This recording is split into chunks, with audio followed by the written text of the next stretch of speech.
Un gusto poder Muy conversar buenos con días, usted. muchísimas gracias a cada uno de ustedes por la invitación. Saludos. Don Andrés, ¿en qué distrito corre usted?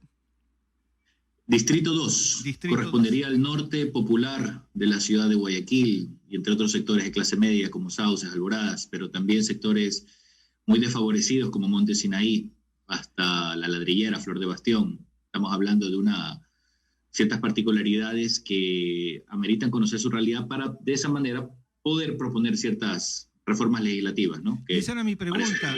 Mi pregunta va dirigida si usted está en contacto con esas realidades, sobre todo en los sectores que usted ha mencionado.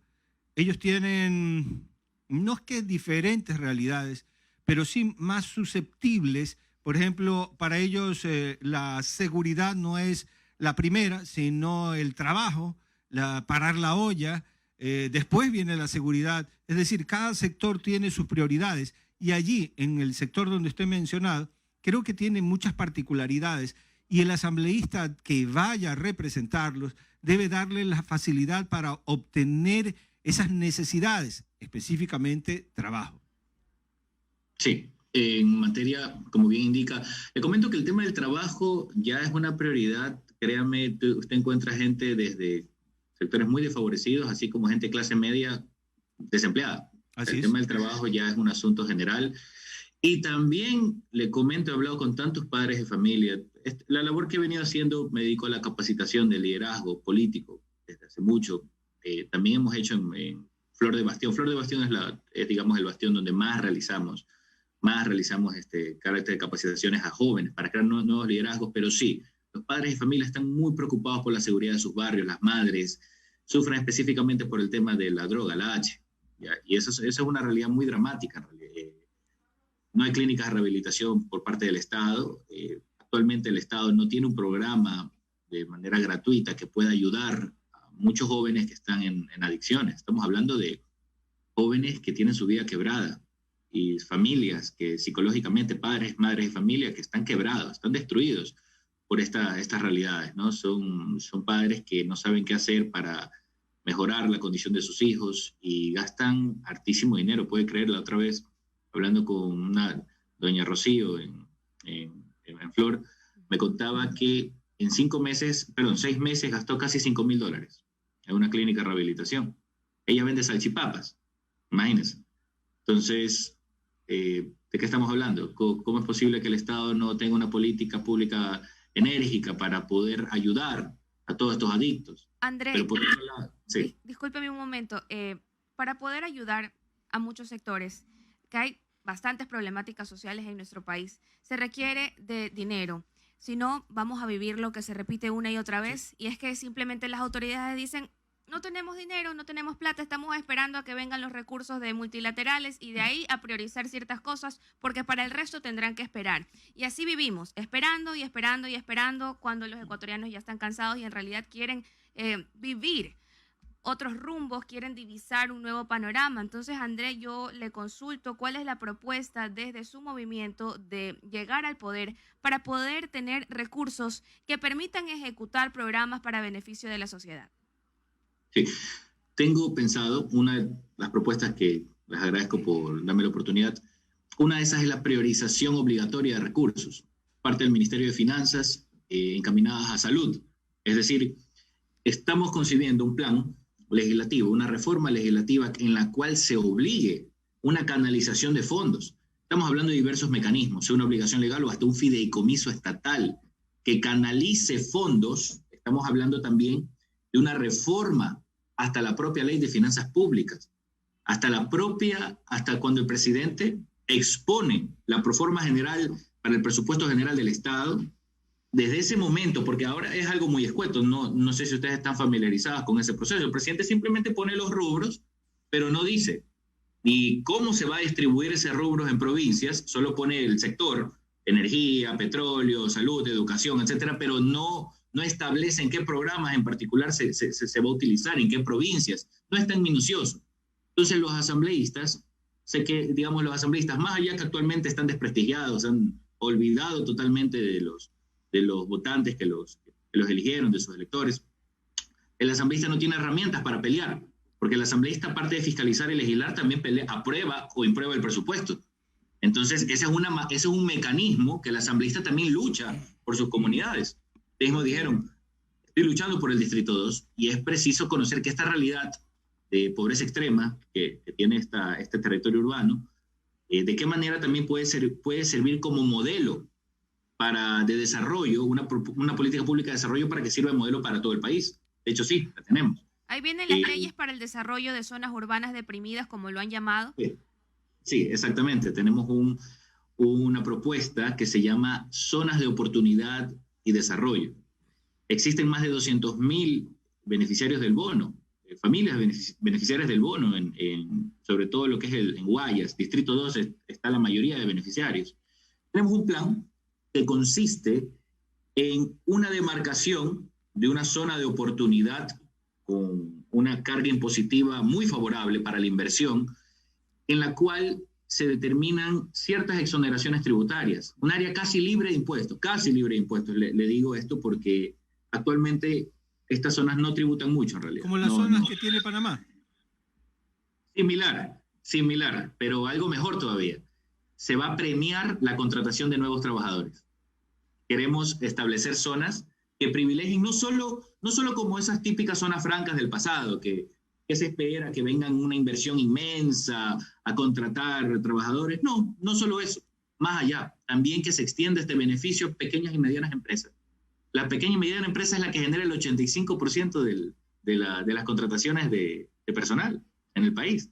Las grandes, que solo son 4.000, de entre 800.000 empresas registradas en el directorio de las supercompañías, solo 4.000 son grandes y no generan más allá del 15% de empleo. Don Andrés. Entonces, tenemos que enfocarnos en las pequeñas y medianas empresas, en el emprendimiento. Don Andrés, ya se propuso el Ejecutivo, el actual gobierno, intentó hacerlo en Esmeraldas, intentó hacerlo en Manabí, pero una cosa es querer y otra cosa es poder. Una cosa es con cuchara y otra es con tenedor. Hay un problema con la ley de zonas francas. Zonas francas que intentaron hacer en Esmeraldas, se vino al piso. En Manabí también. En Manabí también, porque no solamente es quererlo, es que hay que realmente hacer la estructura para que todo, el legislativo y el ejecutivo trabajen juntos. Y mi pregunta va hacia allá. Le comento cuál es el verdadero problema. Es el problema de la conformación de la ley de zonas francas. El problema actual fue que la zona franca que se intentó hacer en Esmeraldas y en Manabí quedaba en un lugar muy alejado de las ciudades. Sí, es para que nadie vaya. Fue hecho a propósito para que nadie vaya. Las cosas a veces se hacen a propósito para que no sirvan. Eso ya lo sabemos. La tendencia nueva que se está haciendo en Estados Unidos y en China son zonas francas urbanas. Claro, en los puertos y en las ciudades. Zonas de economía deprimida se las eligen como zonas francas para promover la inversión del comercio. Estamos hablando que no solo la inversión de grandes productoras fabriles, no, como se tiene pensado tradicionalmente. No. Estamos hablando de un simple local de comidas. Estamos hablando de una simple apertura de establecimiento comercial siempre y cuando contrate nuevos trabajadores, que el 70% de la nómina del nuevo establecimiento correspondan a nuevos trabajadores. Sí. Don Andrés, está interesante y es importante, y yo creo que muy buena proyección, pero una golondrina no hace verano, y usted, hablemos de números, Suma nunca ha tenido una mayoría en la provincia del Guayas, es decir, usted tiene tantas probabilidades como que yo a esta edad corra la maratón. Es decir, está difícil, ¿no? O sea, no es imposible. Le comento algo, pero no, algo que está sí difícil. Nos beneficia. Le comento algo muy interesante. ¿Ya?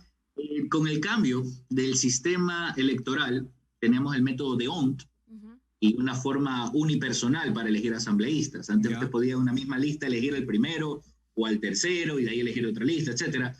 Ahora ya no es así.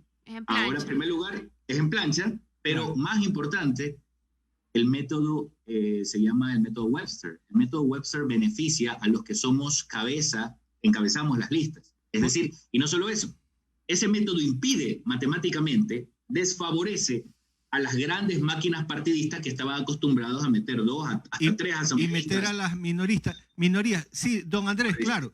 Suponiendo que usted llegue, yo siempre hago ese ejercicio mental, suponiendo que usted llegue. Sí. El ejercicio mental es, y usted se llega a la Asamblea Nacional y se encuentra, como dice los montubios de mi país, sólido. No hay pues con quién trabajar. y los demás son la mayoría, y la mayoría no quiere pues a veces trabajar, como tenemos 4 años de asambleístas que se están rascando el ombligo y todavía no trabajan para el pueblo. Sí, eso también hay 2 factores. Primero, este tipo de leyes que a todas luces benefician no solo al Distrito 2 de Guayaquil, es a todo el Ecuador, porque la realidad por la migración campo-ciudad, existen tantos sectores, asentamientos irregulares, que alguna vez fueron invasiones y ahora ya son zonas regularizadas, ya son personas que tienen derechos adquiridos. Lamentablemente son sectores donde no ha entrado la obra pública, es verdad. No solo en Guayaquil, estamos hablando en Manta, hay muchos casos así, en Quito ni hablar. Pero aquí tenemos que apuntar a una unión suprapartidista y tenemos que el asambleísta, ¿cuál es el mayor recurso del asambleísta? No es solo él, son sus votantes. Aquí en Ecuador los asambleístas han tenido una filosofía absurda, ganan y se olvidan de sus electores. Usted lo ha dicho. Se olvidan por completo, o sea, y es una irracionalidad, porque ¿sabe cuál es la ventaja? Están conectados con los electores. En primer lugar, usted tiene una capacidad de movilización social, un político enorme para ejercer presión, para poder pasar proyectos de ley. O sea, es increíble cómo los asambleístas en Ecuador tienen horizontes tan estrechos que solo pensaron en ganar, estar 4 años, viva la fiesta en Quito, hacerse burócratas de escritorio, olvidar el territorio. Pero es que las leyes están estructuradas para su beneficio, para el beneficio del corrupto. Sí. Vemos ahora cómo Daniel Mendoza incluso obtiene un beneficio que le rebaja la pena tras haber robado tanto. Ya está, yo no me lo estoy inventando, o sea, tiene una sentencia el señor. Entonces es un gran negocio para los asambleístas quienes se olvidan de su verdadera vocación y servicio para los ciudadanos. Llegar, robar lo más que puedan y después se van casi que, o si tienen una sentencia le rebajan la pena y si no por ahí andan ellos muy tranquilos, ni siquiera tienen alguna acción abierta, una investigación penal. No, el caso de Mendoza es el prototipo de la sinvergüencería política. O sea, a vista y paciencia de toda la indignación ciudadana, este señor ahora pretende cumplir una condena irrisoria, que es una falta de respeto a toda la ciudadanía, imagínense. Pero si ya nos han visto la cara de tontos los asambleístas, ¿qué más da? Lo que esperamos los ciudadanos es gente honesta, y por eso cada 4 años tenemos la esperanza de encontrar así, sacando de la paja un poco de trigo, y buscando la gente que responda realmente al pueblo. Pero es que el factor, Adriana es muy joven, pero yo ya tengo el recorrido de siquiera unas 20 o 30 elecciones, y siempre el pueblo se amanece ilusionado el día de las elecciones y termina decepcionado el día de las otras elecciones, porque dice, y bueno, ¿para qué tanto nadar si voy a morir en la orilla? Y nos pasa a todos. Los asambleístas, yo siempre digo esta frase, llegan a Quito, le falta el oxígeno, las neuronas ya no funcionan y se olvidan de dónde vienen. Exactamente.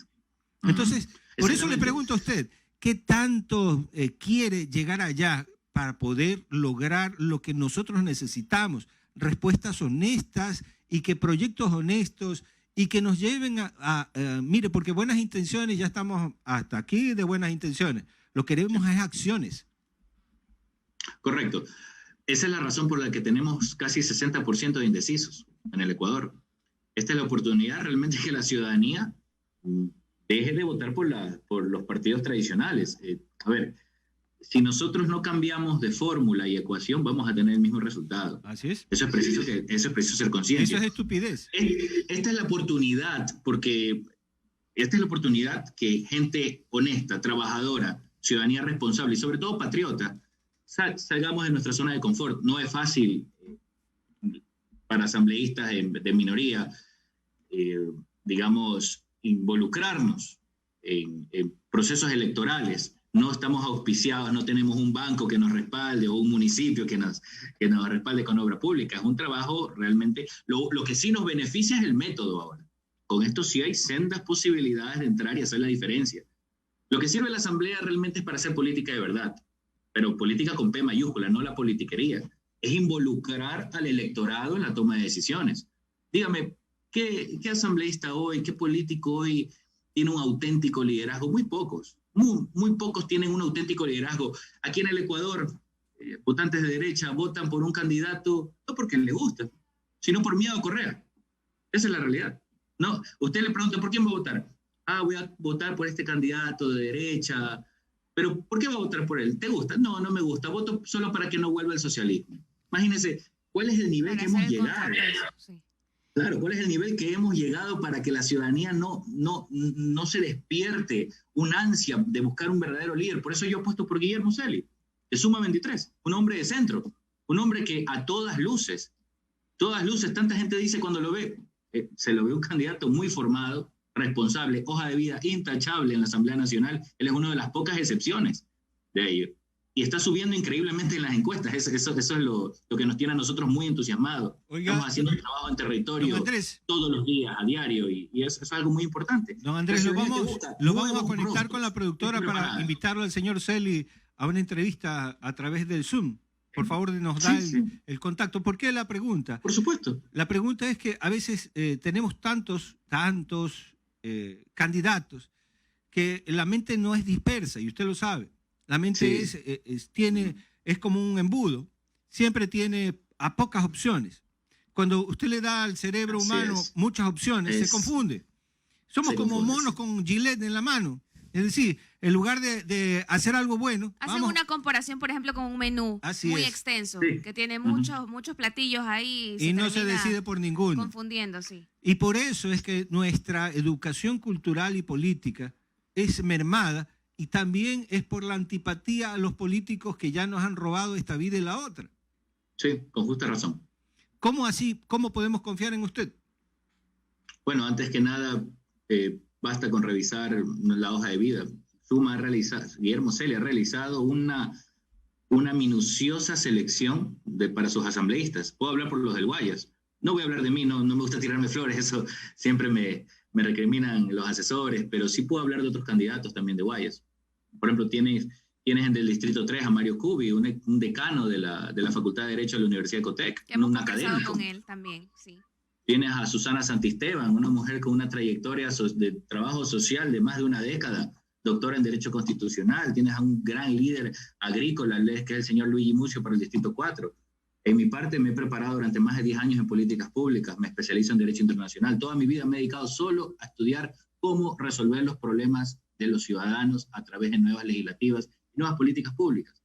Se puede ver en otros partidos, qué falta de respeto, créanme, eso es algo indignante. ¿Cómo en otros partidos pueden importarle tan poco a la ciudadanía que ponen un poco, disculpen la expresión, un poco de faranduleros, un poco de figuretis, un poco de alzamanos politiqueros? Pero son los que ganan. O sea, es una cosa, indignante, y créame. Oiga, don Andrés, pero no es culpa del burro, sino quién compra el burro. Pero ojo, la ciudadanía, créame, este reclamo no es también, yo lo he escuchado muchas veces en sectores populares. ¿Qué es lo que me dicen sectores populares? ¿Cómo es posible que nos pongan gente sin preparación? Pero ¿cuál es el grave problema? Ojo, el nivel de ausentismo, nulos y blancos, en solo el Distrito 2 es casi 200.000 personas. Es altísimo. O sea, las personas, cada vez más se deslegitima el estado de oligarquía de partidos que tenemos en el Ecuador. Es cada vez peor. Las personas están cada vez desconectadas de sus supuestos representantes. Y es momento, por eso le digo, es momento que las personas honestas abandonemos nuestra zona de confort y empecemos, así seamos minoría desde un principio, a luchar por una transformación. Andrés, muchísimas Porque gracias. Este escenario se va a repetir, mis estimados, se va a repetir y no va a cambiar esto nunca.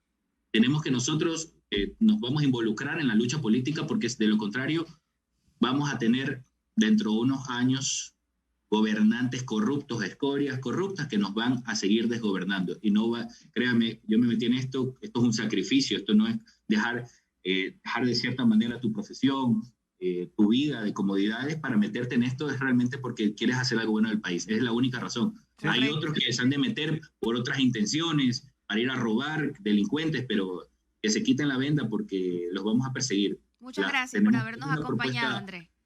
Gracias por estar con nosotros. Sí, gracias. Siempre un gusto y un placer. Siempre bienvenido.